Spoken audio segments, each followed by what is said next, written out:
Oh, shit.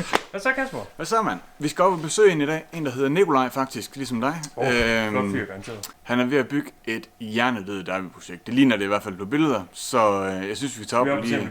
Nu skal vi op og se, om der er nærmest snakken. Okay. Så vi laver lige et hurtigt spin move, og så ses vi bare deroppe. Ja. Mand. Nu er vi strandet ude i midten af ingenting, men herude, der bor en rigtig fin fyr, der hedder Nikolaj. Han står her ved siden af mig. Bra. Og han har bygget, eller er i gang med at bygge, en hjernedød derby, som vi skal ind og kigge. Så Nikolaj, vis os dit grej. Følg med.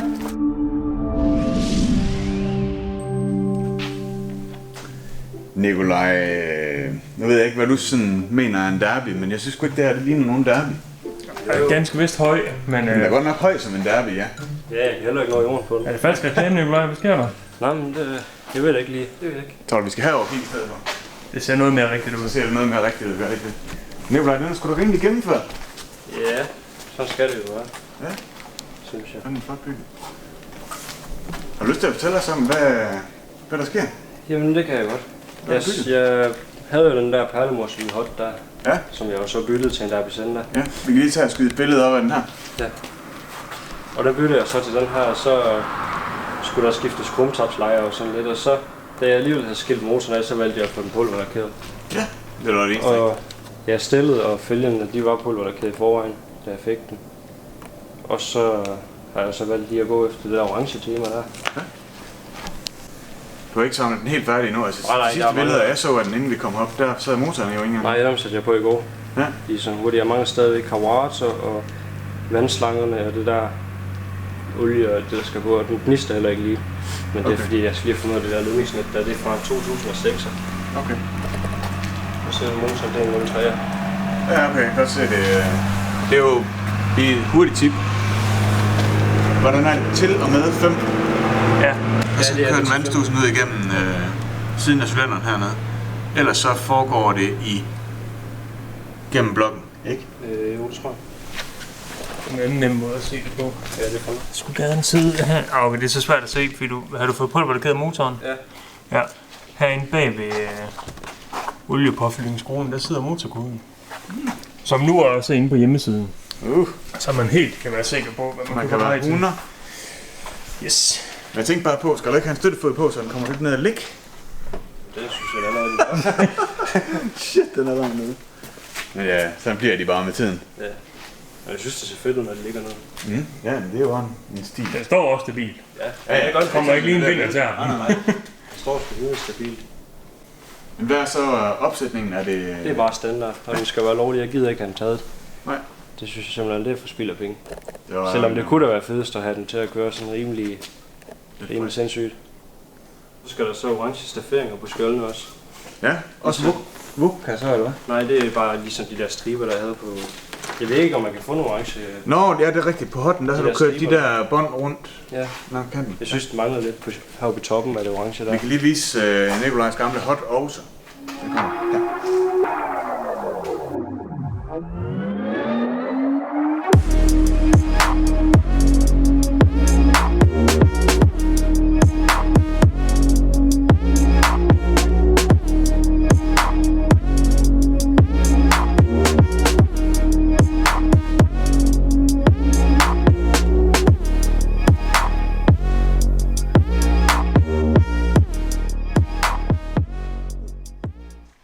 Jamen Nikolaj, det er så planen, at du skal bruge den til at køre på vejen med? Ja. Det skal bare være lovligt, og så skal jeg bruge den som hverdagsmaskine. Ja. Okay. Nu kommer jeg lige til at tænke på, hvad har din sådan historik inden for maskiner været? Hvad var din første maskine? Det var en speedfight, jeg fik, da jeg var 11 eller 12, tror jeg. Hold op, du var tidlig i gang. Ja, hvor jeg bare brugte den til at køre på markerne herude. Ja. Så vælgte jeg på den, og så gik den i stykker, og så havde jeg ikke nogen scooter. Og så da jeg var 14, der købte jeg en NRG Power. Ja, det er en lækker maskine. Og det er den var sådan sort og... Ja, sort og rød. Okay. Men den var hvid med de der røde stafferinger der, jeg fik den, og så malte jeg den så og spart lidt vaterice på. Alt det billedmateriale, Nikolaj har, det tænker jeg, vi lige får sendt ind, og så kan vi lige vise det ind over her, så vi lige kan se, hvad det er, han sidder og vrøvler om. Ja. Perfekt. Det kan vi godt. Og så havde du den... Jamen, det ved jeg ikke. Hvad kom vi så til? Jamen, så så havde jeg jo kørt lidt på den, og så fik jeg den solgt, og så købte jeg den der hot der, som jeg gav 2.700 for den. Og så har jeg bare brugt en helvedes masse penge på at få den til at se ud, som den gjorde. Ja. Og så byttede jeg så den til den der, og i mellemtiden der har jeg haft en helvedes masse scooter, jeg bare købt billigere og lavet, og så solgt dem. Cool. Så dem har jeg brugt meget tid på at lave maskiner. Jamen jeg synes også, at du er blevet god til det. Nu Yeah, kan jeg jo... altså nu har jeg lavet det på andre videoer jo omkring alt muligt andet, men på et tidspunkt der havde jeg noget med, du havde lavet med noget... nogle, hvad hedder de? Forlygteskjold til hot. Ja, Du lavede det her populære bad eyes på. Ja. Og altså jeg troede faktisk, det var professionelt lavet. Nej, men dem har jeg også godt nok brugt lang tid på. Det er bare stået og filet sammen herinde i værkstedet. Det brugte jeg godt nok lang tid på lige at få justeret, så de blev lige og sådan lidt. Ja. Og sprættet ordentligt. Ja, det er ikke bare lige. Nej. Men gør man sig umage, så kan det godt. Ja. Jeg synes, jeg blev også rimelig tilfreds med det der bad ice, der var der på. Ja. Så har jeg lavet lidt til mine venner også. Men det tager lang tid. Det gør det. Nu ser man sådan noget her, og nu har vi hørt lidt om, hvad du har haft og sådan noget, men hvad vil sådan være det vildeste? Der er frit valg på alle hylder, 50 kubik, 4-takt, go. Jamen, det skulle jo nok være energien, så. Det skal det. My boy! Sådan! Det er bare den bedste scooter, jeg nogensinde har haft. Jeg fortryder, at jeg solgte den. Det er helt vildt. Og den var bare så lækker. Det kører bare godt. Så energi Power DT? Ja, det synes jeg. Okay. Når man lige gør noget ud af dem. Udseendsmæssigt. Ja. Cool. Jamen, hvad har sådan været det fedeste ved at lave dervin indtil videre? Jeg har aldrig nogensinde prøvet at rode med gearmaskinen før den der. Så der har været noget anderledes end at rode med scooter. Ja. Og det synes jeg, scooter det var lidt kedeligt nu, når jeg har gjort det så meget. Men så kom jeg over i noget andet. Det var lidt federe, synes jeg. Ja. At prøve noget med gear og sådan lidt.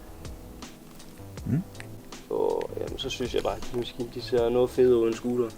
Og jeg har altid drømt om at få sådan en Derby Center der, men jeg har ikke lige haft penge til dem. Nej. Ja, det har jeg jo, men jeg vil hellere sådan bygge scooter og så bytte dem på vej op til Derby Center end der. Ja. Så jeg havde noget at bytte med. I stedet for at bruge penge, det gør jeg alligevel. Ja.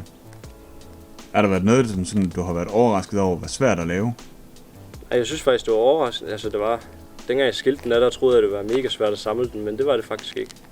Det var bare rimelig nemt at sætte i igen. Nej, det skal jo bare samles om med en rækkefølge af dem, og sætte det på. Eller pilte det af.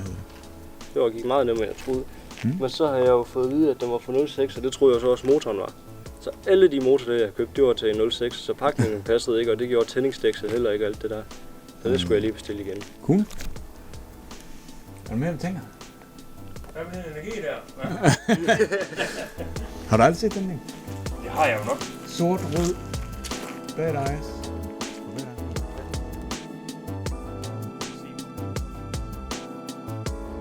Nikolaj, tusind tak fordi du måtte komme og se din fine maskine. Jamen, tak fordi I kom. Vi glæder os til at se, når den bliver helt færdig at høre den og alt det der. Du må lige sørge for at smide et link op inde på Scooterforum, når den er klar. Den kommer helt klart til at komme op på Scooterforum. Kanon.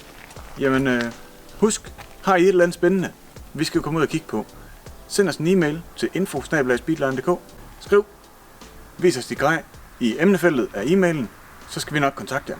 Så er vi lige for at sende nogle billeder og noget, så vi lige ved, hvad det handler om. Ikke?